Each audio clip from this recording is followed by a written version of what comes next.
Handa nga ako para mapansin tayo. I'm sorry, that's not enough. Kailangan maglaro ng apoy. Gagawin ko kung yun ang susunod sa kanila.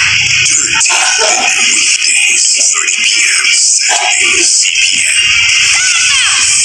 Gagawin ko para maging dapat ng gabi. Simulan na ang kama. 17 p.m. Kasanghamong sa ating Kapamilya Online Live. A-to-Z. Ang kanyang malinis na pangalan. Dawit sa isang marunong kalakaran. Pare, pinumpa sa mata. Tumira, mga bata na. Malilot. Okay pa si Jake. Siya ang tumira sa isang tao ni Taglet. Ayaw mayayari. Yung kinakaya yung dalawa ni Jake. Yung champion.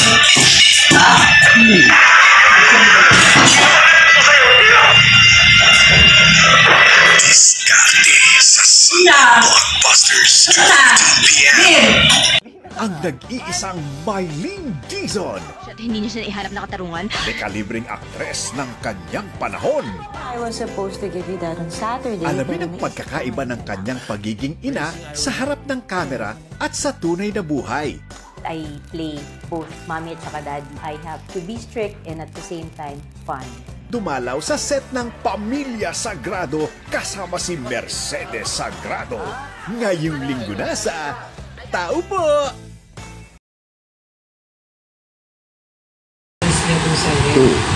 Nawawala po lagi sa pag-iisip niya na kung ano-ano. Hanggang sa ako po talaga yung nakakita dun sa pamilya ko na porado dito. Yung oras na po namin. Sa pamayo, kan mga nagbabagang bareta. Kaso ng COVID-19 sa Bicol, 278 na. Masigot na health protocol, pigpapatub sa naga kontra COVID-19.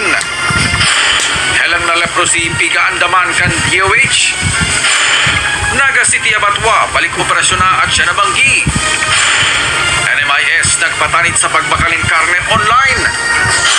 Mga residente sa palibot kan Bulkan Mayon, pinagpapasalamat ang pagbaba sa alert level kan Bulkan. Motorcade si Noise Barrage, kinibuliwat bilang suporta sa ABS-CBN. Communal Garden sa kada barangay, padagos na pigbubusol sa Albay.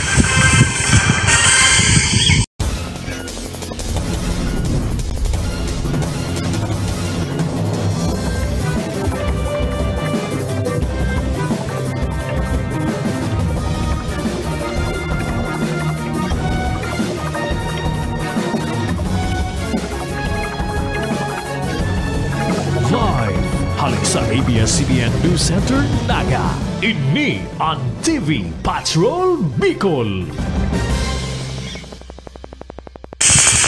Marahay na hapon, Bicolandia. Ako si Gerard Lorbes.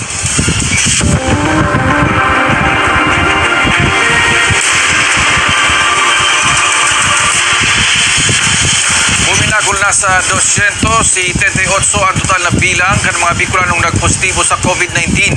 Sa bilang na ini, 151 ang klasipikadong aktibong kaso. Nagpapatrol sa Yaumelana. Buon Biyernes na banggi, sundo Domingong banggi, 34 ang naidugang na positibong kaso ng COVID-19 sa Bicol. Biyernes, 14 ang naidugang, 15 naman kan Sabado, asin 5 kasubanggi. 151 ang aktibong kaso sa ngunyan sa rehiyon. Pinakadakol sa Camarines Sur na may 7